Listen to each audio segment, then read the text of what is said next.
नमस्कार दोस्तों, मैं आप सभी का स्वागत करता हूं आपके अपने चैनल दिव्यांश पाठशाला में। आज के सेशन में हम लोग बात करेंगे भारतीय संविधान की प्रस्तावना के विषय में। इस सेशन को हमने 4 प्रमुख भागों में डिवाइड किया है: प्रस्तावना, प्रमुख तत्व एवं प्रमुख वाद्य तथा प्रमुख प्रश्नों की श्रृंखला, जो कॉम्पिटिटिव एग्जाम में लगातार रिपीट किए गए हैं। अगर आप इनमें से किसी एक टॉपिक के बारे में अध्ययन करना चाहते हैं तो डिस्क्रिप्शन में दिए गए टाइम स्टेप से आप लगातार उस टॉपिक पे स्विच कर सकते हैं। चलिए आज की इस क्लास को हम लोग डिटेल से एनालिसिस करना प्रारंभ करते हैं। पहले हम लोग चर्चा करते हैं कि प्रस्तावना हकीकत में प्रस्तावना की आवश्यकता ही क्यों पड़ती है तथा ये प्रस्तावना की जरूरत ही क्या है। जैसे किसी भी पुस्तक का जो पहला पेज होता है जिसे हम लोग भूमिका नाम से जानते हैं, वो इस बात के वर्णन करता है कि संपूर्ण पुस्तक में किस चीज के विषय में अध्ययन किया गया है तथा इसमें क्या चर्चा की गई। मतलब पूरी पुस्तक का जो सार है वो भूमिका में वर्णित किया जाता है। उसी प्रकार भारतीय संविधान की विस्तृत रूप का जो लघुत्तम वर्णन है वो प्रस्तावना कहलाता है। पूरे संविधान का जो लघुत्तम वर्णन है वो क्या है? प्रस्तावना कहलाता है। आप प्रस्तावना की अगर वन लाइन डेफिनेशन के बारे में बात करें तो प्रस्तावना क्या है, जिससे हम लोग प्रस्तावना के बारे में समझ सकें।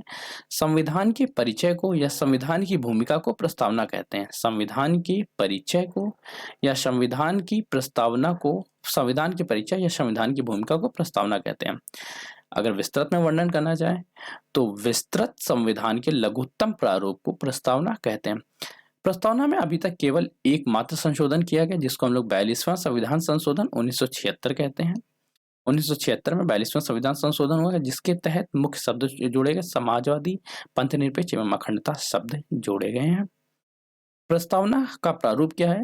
प्रस्तावना का प्रारूप पंडित जवाहरलाल नेहरू द्वारा एक उद्देश्य प्रस्ताव प्रस्तुत किया गया था जिसका ही विस्तृत एवं रूपांतरित रूप उद्देश्य प्रस्ताव प्रस्तुत किया गया। याद रखिए, पंडित नेहरू ने एक उद्देश्य प्रस्ताव प्रस्तुत किया गया था जिसका विस्तृत एवं रूपांतरित रूप प्रस्तावना कहलाता। अब हम लोग प्रस्तावना के विषय में सबसे पहले चर्चा करते हैं। हकीकत में प्रस्तावना है क्या?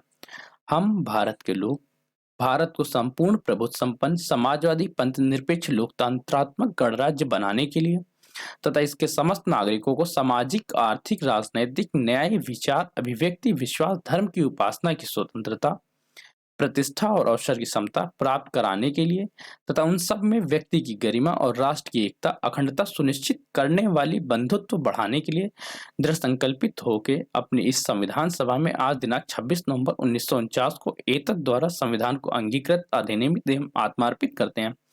इसमें कुछ लाइन्स को आप बेहद याद रखिएगा जिनके विषय में हम लोग संविधान के मुख्य तत्वों में पढ़ेंगे। जैसे भारत के लोग, अगर आपसे इस तरह से क्वेश्चन पूछा जाएगा कि भारतीय संविधान की शक्ति किन में निहित है, ऑप्शन होगा राष्ट्रपति, उपराष्ट्रपति, प्रधानमंत्री या हम भारत के लोग। भारत के संविधान का प्रारंभ ही पहली लाइन से होता है कि हम भारत के लोग। संविधान की संपूर्ण शक्ति का उल्लेख भारत के लोगों में है। भारतीय संविधान में किस प्रकार के न्याय की बात की गई है? अगर आपसे न्याय की पूछा जाए किस प्रकार के न्याय की, तो सामाजिक, आर्थिक और राजनैतिक न्याय के बारे में बात की गई है। भारतीय समाज किस प्रकार का है? भारतीय समाज किस प्रकार का है? समाजवादी, पंथनिरपेक्ष, एक लोकतांत्रिक गणराज्य है।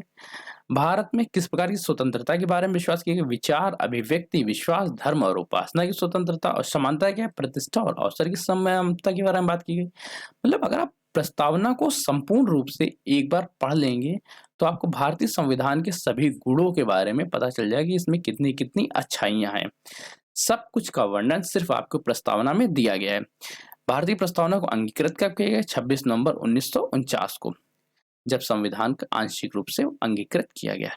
भारतीय संविधान में अभी तक एक संशोधन किया गया, 42वां संविधान संशोधन 1976 द्वारा, जिसमें समाजवादी, पंथनिरपेक्ष, अखंडता शब्द जोड़ा गया। आपको पता ही है।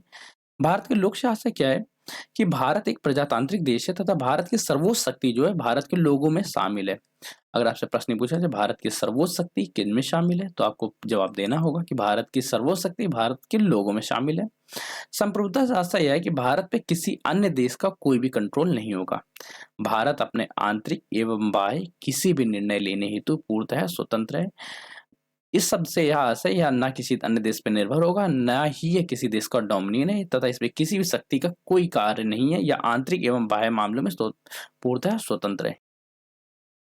समाजवादी शब्द से आशय यह है कि जो मुख्य साधन है जैसे पूंजी, जमीन, संपत्ति, जल, इन पर किसी का भी अधिकार नहीं होगा, ये किसी का भी स्वामित्व नहीं होगा, यह सरकार के अंतर्गत होगा, केवल सरकार इनका वितरण करेगी। पंथ निरपेक्ष से आशा यह है कि भारतीय संविधान किसी भी धर्म के प्रति नहीं रहेगा, सभी धर्म का समान सत्कार करेगा एवं प्रत्येक धर्म के प्रति उदारवादी बना रहेगा। पंथ निरपेक्ष का आशय है। गणतंत्र से आशय यह है कि देश का सर्वोच्च पद सदैव व्यक्तियों द्वारा चुना जाएगा। यह चुनाव प्रत्यक्ष या अप्रत्यक्ष किसी भी रूप में हो सकता है। भारत में जो सर्वोच्च पद है वो राष्ट्रपति का है। राष्ट्रपति का पद अप्रत्यक्ष चुनाव द्वारा चुना जाता है। स्वतंत्रता से आशय यह है कि भारतीय प्रत्येक कार्य करने हेतु स्वतंत्र रहेंगे, परंतु यह स्वतंत्रता कुछ कारणों से प्रतिबंधित रहेगी। ऐसा नहीं है कि आप स्वतंत्र हैं तो आप कहीं कुछ भी कर सकते हैं। बस ये है कि स्वतंत्रता एक सीमाओं के भीतर ही आपको स्वतंत्र रखा जाएगा। न्याय, भारत में 3 प्रकार के न्याय की वर्णन किए गए: सामाजिक, राजनीतिक एवं आर्थिक न्याय। समता से आशा यह है कि भारतीय संविधान के समक्ष प्रत्येक व्यक्ति का समान पद रहेगा। आप चाहे बिल गेट्स हो, चाहे मुकेश अंबानी हो या आप कोई गरीब हो, अवसर की क्षमता प्रदान की जाएगी तथा प्रत्येक वर्ग के लिए कोई भी विशेषाधिकार की अनुमति नहीं है। बंधुत्व का आशय आप सभी को पता ही है कि भाईचारे की भावना। ठीक, चलिए ये थे प्रमुख तत्व। अब हम लोग देखते हैं इसके आगे।